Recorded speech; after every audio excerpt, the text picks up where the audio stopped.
What is going on in Chinese markets? We've had this huge reversal. There is this belief now that unless the Chinese authorities step up and deliver stimulus, this reversal is going to continue. What is going on?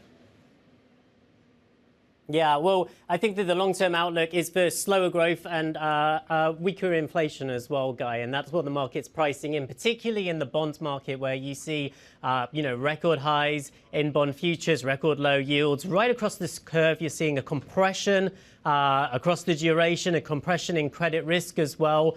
People are piling into bonds, and that's because their view is that the growth outlook isn't that good and the alternative assets aren't that good either. What it's doing is it's allowing more issuance to come through for the likes of, today we had a story about how a state-run company is even considering a 50-year corporate bond, which would be the first for the nation. So that's the sort of outlook on that side. But of course, it puts downward pressure on the exchange rate. We've seen the Yuan weakening to the lowest level against the dollar this year. And so, it's that sort of outlook that there isn't going to be a great deal of stimulus coming through. And so the pressure will remain on the monetary side, keeping interest rates down, keeping the currency under pressure. That's what we're seeing in the markets there today.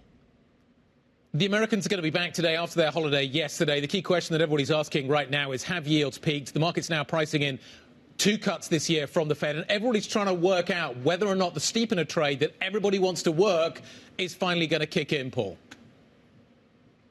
Yeah. So a little bit the opposite of what's going on in China, where those rates are always pressing lower. At last, some relief we're seeing in the Treasury market, where yields are starting to come off this year's highs, where the US Treasury market is actually close to breaking even again for the year, having been down more than 3% earlier on. Remember, you've got those higher yields, which are incrementally feeding into the returns for the year all the time. So now it's a question of, have yields peaked? We're going to get key inflation numbers this week, which should give another little sign of softness there, and that may encourage people in the bond market to continue to look for lower yields through the rest of the year, plugged in, of course, to what those Fed expectations are going to look like.